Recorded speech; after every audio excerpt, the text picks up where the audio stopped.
A Stanley Cup Final rematch may be in store. Just like the Panthers, the Oilers now up 3-1. Do the Stars have enough sizzle to bounce back? Or does Edmonton have this Western Conference Final all but locked up? We'll discuss that and so much more on this Tuesday night Stanley Cup playoff edition of Locked On NHL Game Night. When that final horn sounds, you know it's time for Locked On NHL Game Night. All the post-game reactions to every game across the league, every single night, with insights only the hosts at Locked On can provide. Prepare to experience game day reactions like never before. Only on Locked On NHL Game Night. Your team every day. Hello there, hockey fans. Welcome to another episode of Locked On NHL Game Night. I'm Cam Stewart, a sad Bruins fan, originally from Boston, but now on the third coast. And I'm Tyler Feldman, a lifelong Penguins fan, born and raised in Pittsburgh, but currently loving life in Austin, Texas. Cam, I can taste a Stanley Cup Final rematch. I don't think there's anyone stopping Edmonton, and I don't think there's anyone stopping Florida. The Stars not doing it tonight. They did not have enough juice to take on this firepower of an Oilers squad. And look, this isn't over yet, Tyler, but I do kind of want to look back at some of the comments we had on our video after game one, because I think we were both, I was maybe more on this train, but we were both talking about like, this is a blip for Edmonton.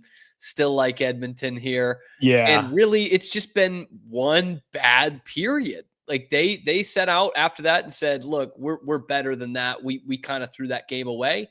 And in the two games leading up to this one tonight, they outscored the Stars 10-1. So they showed that, yes, that was a blip on the radar. They showed it even more in this game tonight. 4-1 with a couple empty netters at the end. It was a really hotly contested game. Probably the most entertaining game. Absolutely. Just of a back and forth in the series. Absolutely. Most competitive, I'd say, back and forth. And Matt Duchene even said coming into this game, it's kind of funny.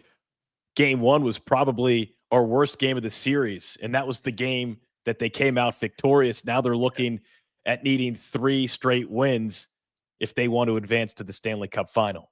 And it's something that's only been done once in conference final history. We'll get more into that later when we talk about the Star side of this. Yeah. You saying that, the Stars, they're 0-16 all time, went down 3-1 in a series. So not looking good for Dallas, unfortunately, if you're a Stars fan. Just stoking the flames of a rematch here. And this was a competitive game. You know, game one kind of had that fluky aspect to it. This was really competitive, but Edmonton just kept doing what they've been doing all season. Their Stars showed up in not a resounding way, but a very productive way. And they win this thing 4-1. Nick Zararis of Locked On Oilers breaking down his team being on the brink of another Stanley Cup Final appearance. It's getting late early out there if you're a Dallas Star. Nick Zararis of Locked On Oilers here after a convincing Edmonton Oilers win to take a 3-1 series lead in the Western Conference Finals on a night where the Edmonton Oilers lost Zach Hyman to injury early in the game. The Oilers put together a very well-rounded, solid defensive effort. Stuart Skinner once again making a difference. The Stars controlled a decent amount of play, definitely a majority of the offensive zone time in this game. And for the first time in this postseason, you saw the Edmonton Oilers power play really be the deciding factor in a close game. Prior to the empty net goals towards the backstretch of this game, it was a pair of power play goals that got the Oilers the lead, and you got to be very happy if you're an Oilers fan sitting here up 3-1, a little bit of breathing room. But of course, the hardest win in any series, as any player will tell you, is the closeout game. So ahead of Thursday night's action, be sure to check out Locked On Oilers wherever you get your podcast to get situated, just in case the Oilers go back to the Stanley Cup Final. Be sure to check out Locked On Oilers wherever you get your podcasts or over on YouTube. As even Nick is ready to party. I'm sorry. He did everything he could there to not jinx it, right? He was. That's a Just true hockey fan right there. Just in case. Like, look, I'm just saying, if they win, we'll have all the coverage. Come straight to us if that happens. But it does look like things are looking good on the horizon for this Oilers team. But of course, this is the Stanley Cup playoffs. No series is over until it's over. And that's not just cliche.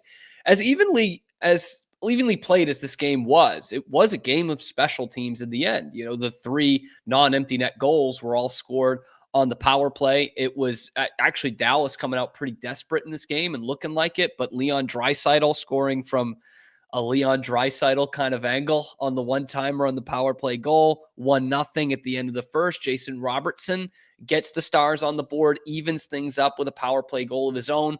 But less than 3 minutes after that, the Oil go on the power play again. Corey Perry for his 60th career playoff goal, just sitting on the back door, just waiting for a brilliant Ryan Nugent-Hopkins pass. Another 2 assists for the former number 1 overall pick, who you could argue has maybe been the best forward in this series. He's been right up there with Draisaitl and McDavid. And that's it. You all go all the way till the end of the third period. Couple of empty net goals. It was Kapanen, then it was Adam Henrique. 4-1 Oilers, 3-1 in the series. Tyler, what impressed you from Edmonton in this crucial game? Stuart Skinner. And I say Stuart Skinner because I've been pretty tough on Stuart Skinner throughout these playoffs. I think all it took was, you're not playing well enough, let's go with Pickard. And then he bounces back in a big way. In a big way. He has been phenomenal. In his last 6 games now, he's 5-1. His goals against average coming in those last 5 wins, 1.18. Save percentage, 0.955. And then not just that, he's now 6-0 in game 4s in his career with a 1.31 goals against average, a 0.953 save percentage, and 2 shutouts. He has been spectacular. And we entered the playoffs with me saying, I'm not sure about Edmonton because I'm not sure about their goaltending situation. But Stuart Skinner has silenced me in particular and silenced all the doubters with the way in which he's been playing when it matters most. I've been so impressed with his control and the way he's elevated his game. It's something, we didn't see earlier in these playoffs. And there were question marks about if he could figure it out. Right now, it seems like, Cam, he has it figured out, and he's a big reason why. I also want to go to Ryan Nugent-Hopkins. You have Draisaitl and McDavid, 1-2 punch leading these playoffs in scoring, and you have a guy like Ryan Nugent-Hopkins. He had 2 more points tonight, that excellent assist on that Leon Draisaitl goal, and then he put it right on the tape for Corey Perry. Ryan Nugent-Hopkins, how about this? His 8 points through just 4 Western Conference Final games. He's the first Oiler to do so since Wayne Gretzky had 8 in the first 4. I've heard of him. 37 years ago. That's crazy. A lot of people have, Cam. You're not alone. He's also the first player in 35 years to open the round before the Stanley Cup Final with a 4-game multi-point streak. So Ryan Nugent-Hopkins has elevated his game to a level that is right on par with Leon Draisaitl and Connor McDavid. All 3 of those guys had 2 points apiece tonight. And those 3 guys, when you have that kind of production, the Stars have no answers, especially on 5-on-5. Put them on the power play. And to Nick's point, they get it done on the power play tonight. So that's just a deadly combination. The Oilers, without a doubt, I think there's no question. I don't think the Stars have any shot of coming back and taking this series in 7 games. I'd put it at 0%, Cam. 0. That's how good Edmonton's playing right now. Look at the spacing offensively. Look at the neutral zone play. Look at the defensive play, both offensively and scoring with Bouchard, and then also playing great in their own zone in front of Stuart Skinner. It's unbelievable. They are playing at a high level right now. The Stars dumbfounded, and we could go into that in the next segment. Yeah, because it is worth noting on Edmonton before we get out of this. Like, for those of you who have not been following this, or you just think this is your slightly older brother's Edmonton Oilers team, you're wrong. Like, this is not the days of McDavid and Draisaitl and everybody else. Roll the dice. No, this is a team that is deep on 5-on-5. They got guys who are Evander Kane. Yeah, Evander Kane. Healthy. He's there. Yeah. And you got a goal from Henrique tonight. You got a goal from Perry tonight. Again, Ryan Nugent-Hopkins is a former number 1 overall pick. Now, that was a long time ago, but he's accepted his role within this team. And we talk about that team defense. This is without Ekholm. Still, this team defense, They hold the Stars to 3 shots on goal in the third period in what was largely, for most of that period, a 1-goal game in the Western Conference Final. The Stars have 7 shots on goal in the third period of the last 2 games. They are suffocating. They are dominant on the defensive side. It's crazy. I'm not saying they're outright going to win it, but this is what a Stanley Cup team looks like. And that's what, Edmonton has wanted for a long time with these stars around them. You see some of these other teams in the league with big time offensive talent that don't have the pieces that Edmonton has. I think of Toronto. I think of Colorado. Who knows? Maybe that happens with Dallas down the line for how long they keep ranting it. But they are just so much better 5-on-5. And the Stars, they need a response or their season is over. Let's take a look at this from the Dallas side. One more real quick. One more. Yeah. I was trying to bring my finger up and it just wasn't coming on camera. It's like E.T., man. Yeah. I'll say this, and I'll end this first segment with this thought. Tonight's win for Edmonton was the first time in these playoffs where I thought to myself, wow, that looks like a Stanley Cup championship team. Florida has given pockets of that thought, but this was the first time in these playoffs, it happened tonight, watching this game, where I said to myself, these Oilers are winning the Stanley Cup. And it does help that Florida won the last game last year. So it feels like we have that blueprint, even though Edmonton was right there. But you're spot on. I mean, this is what a championship team looks like. Dallas, not dead yet. Not dead yet. They go back home in a great barn. Let's see what they've got in this series coming up next on Locked On NHL Game Night.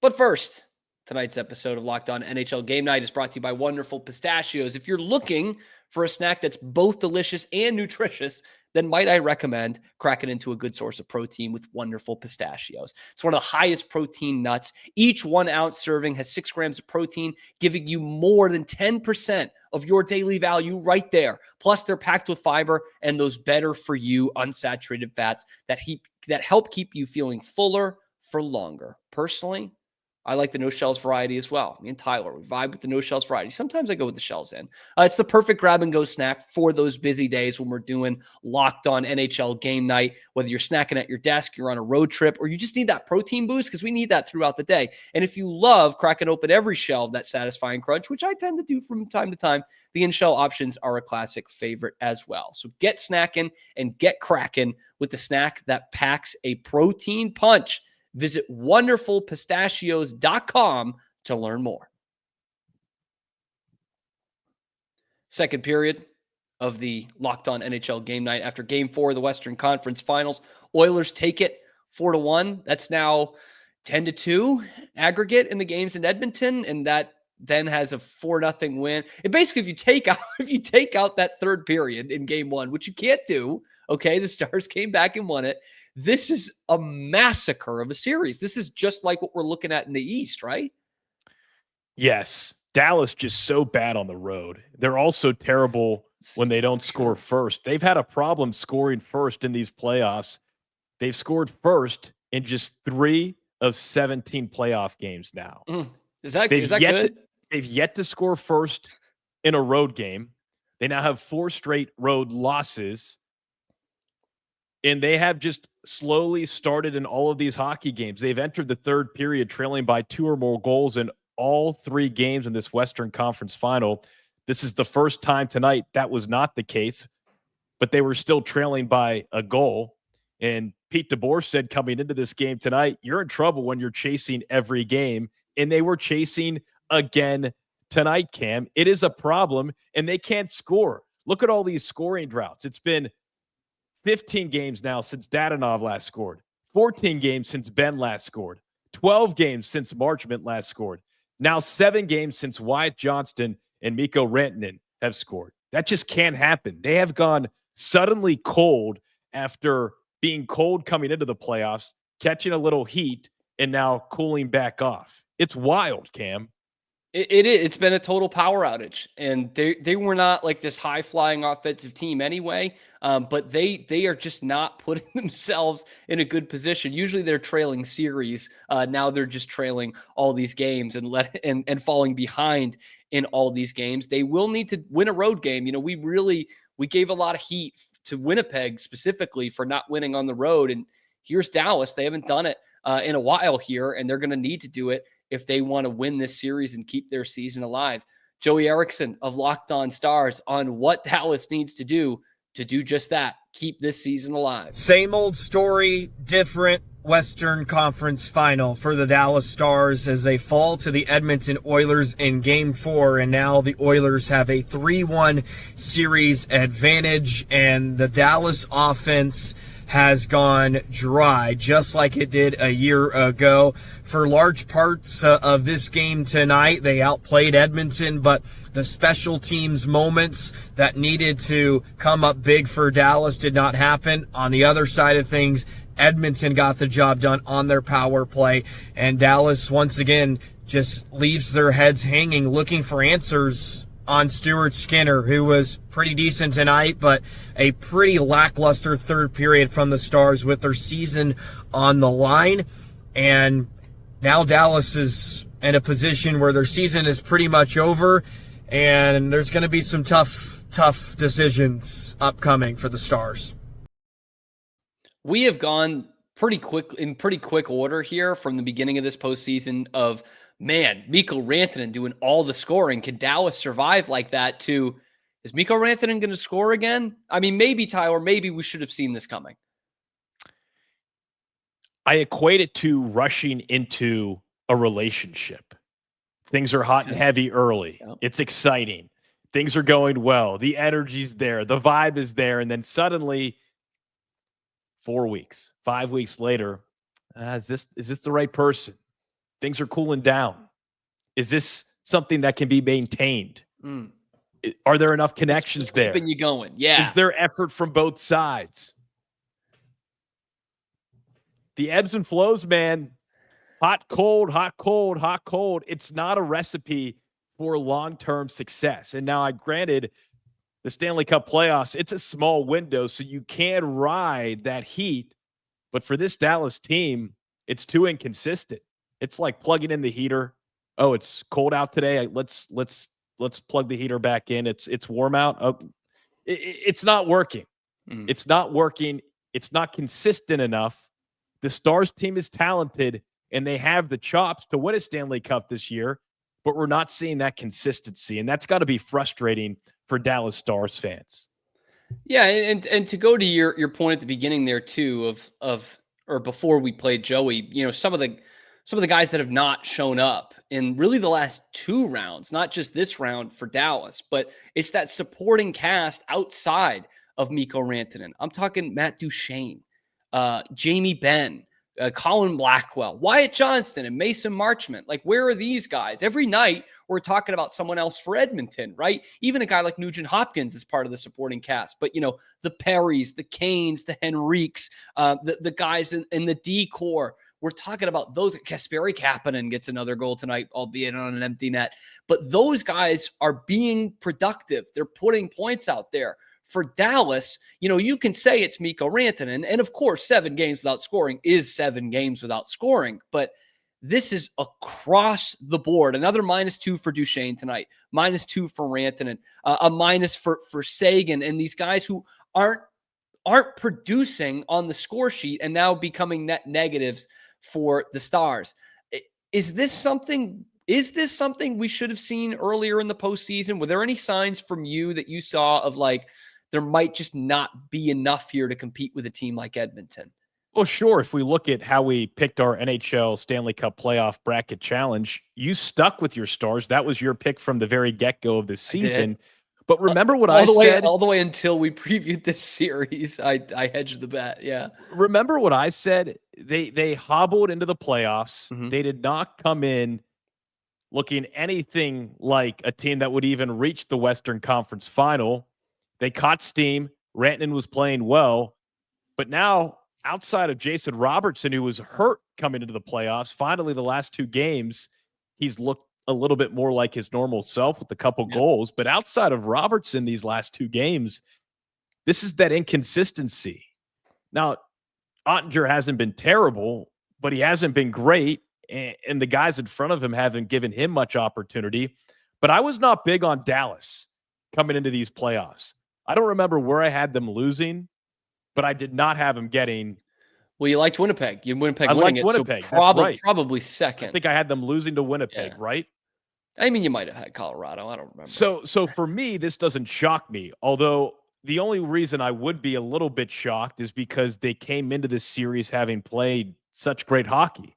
And they had that momentum. And then all of a sudden, and that's why I have to credit Edmonton, they've played so well in basically every area, every facet of the game, that it's totally turned Dallas off its edge. I mean, you saw that late penalty by Granlund. He was so frustrated. Little things like that. La Bamba, baby. It's blaring. It is blaring for Bamba. Northern Alberta tonight. That is for sure. The Stars may have a bit of a lifeline, but it has nothing to do with their own team. Let's talk about that next on Locked On NHL Game Night.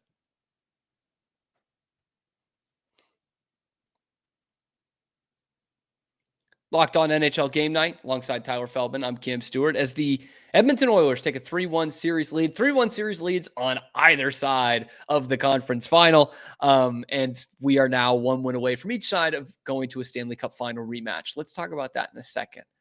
You give the Stars 0% chance. I'm not that much higher than you in terms of their percentage chance, Tyler. I'm not that much higher than that. But a guy who's been an absolute force for the Oilers in this postseason, leads the postseason in hits by a wide margin, and can also score 50 goals. Zach Hyman goes out in this game after having a terrific game 3. He goes out with an arm injury. We have no update on it. And at the time of this recording, he kind of left with that arm dangling. Could be a shoulder, could be an elbow, maybe even something down on the hand or something. It was kind of an awkward hit with Mason Marchment. But if there's no Zach Hyman in this series, what does that do for the Oilers? Or maybe what does that do for the Stars? With or without Hyman, I think the Stars are in major trouble. So I don't think the focus should be on the Dallas Stars right now. I mean, you saw Victor Arvidsson in for Connor Brown tonight and did a nice job. Edmonton has other pieces that they can turn to. Obviously, Zach Hyman, not a guy you want to go out in that way, because it seemed kind of freakish. Like, I don't know if his body just got hit or whatever got hit in an awkward or weird way. He just looked very uncomfortable leaving the ice. Now, again, recording this, we don't have further updates on Zach Hyman, but we could be having this conversation and he could be totally okay to play in Game 5. I think that's definitely a reality, especially when it comes to the Stanley Cup playoffs. These are hockey players. And I think what makes a hockey player is this time of year, I'm sure there's crazy stories, and I'm not able to recall one specific example in my mind right now, but some crazy examples of playing with broken bones or just toughening it out to give your team everything that you've got. Now, up 3-1, I think if there you go. I knew you had someone on in the 2013 Stanley Cup Final. There's a litany of great ones. That's the one that I remember. Yeah, but I would say if you're Edmonton, maybe similarly to Florida last night with some of their guys that are bruised up, maybe you don't play Hyman. Maybe you play it safe. You take that chance on the road. You let him rest a little bit, because for me, Edmonton, obviously you don't want to leapfrog the closeout game, but I'd be thinking a little bit farther ahead right now if I'm the Oilers. And speaking of that, by the way, enter into the lineup, Jeff Skinner, baby. Biggest game of your career coming up. And if the Oilers win that, they will be in the Stanley Cup Final, probably against the Florida Panthers for the second year in a row. It's kind of interesting when you think of that. It's very NBA, right, to have the same final matchup 2 years in a row. But this has been a pretty wild postseason. It's not like this was written in the stars the whole time. In fact, one of these teams was down 2-0. Both these teams were down 2-0 One of them was down 2-0 in the first round of the postseason. But yet here we are again, potentially on the doorstep of a Panthers Oilers rematch. It was a heck of a series last year. This could be pretty good appointment television, even though we saw the same series a year ago. Look, I said it from the start. This was the year a Canadian hockey team would lift the Stanley Cup. Now, I picked Winnipeg, but right now, it's hard to argue and go against these Edmonton Oilers. I was just so impressed. Yes, it was a 4-1 game. They got 2 late empty net goals, but the way in which they managed to hang on to that 1-goal lead for as long as they did, Corey Perry scored 9:20 into the second period. So that they held a 1-goal lead for 30 minutes of ice time. Really impressive. That's not easy to do this time of year. So I'd love to see it because Florida, you have the physicality, you have the shotgun a beer, say a prayer or both type team. Edmonton, you have the skill guys. You have the heavy skill guys that are so much fun to watch. And as a hockey fan, man, I'd love to see McDavid, Draisaitl. They deserve a Stanley Cup. Yeah. Florida got theirs last year. I really think Edmonton, if they keep playing like they've been playing these last handful of games, it's all theirs. It's time. And I'll tell you who deserves that cup as well. Man, that building was giving me goosebumps toward the end of that game. It was obviously up for grabs, as it always is in Edmonton. They do the "we want the cup." It feels even different from last year. I mean, that was a team that obviously could have won the cup. They came down to the final game, but it feels even different from then. It feels even stronger than that team last year. That said, Florida, in some ways, might be stronger than they were last year. So that could be an absolute dandy. The Panthers will try to win the Prince of Wales Conference Championship Wednesday night. And we will have that breakdown of Game 5 between the Hurricanes and the Panthers right here on Locked On NHL Game Night, because that is the night that was in the Stanley Cup playoffs. So guys, be sure like the video, subscribe to the channel, ring that notification bell. You stay up to date. Everything we're doing on the channel, both with us and the daytime show, you can find us, of course, here on YouTube or wherever you get your podcasts. We want to thank you for making the Locked On Podcast Network a part of your daily routine. And remember, any Stanley Cup playoff game, we are here afterwards, hearing from the local experts and the guys like us. For Tyler Feldman, I'm Cam Stewart. We will see you on the next one of Locked On NHL Game Night.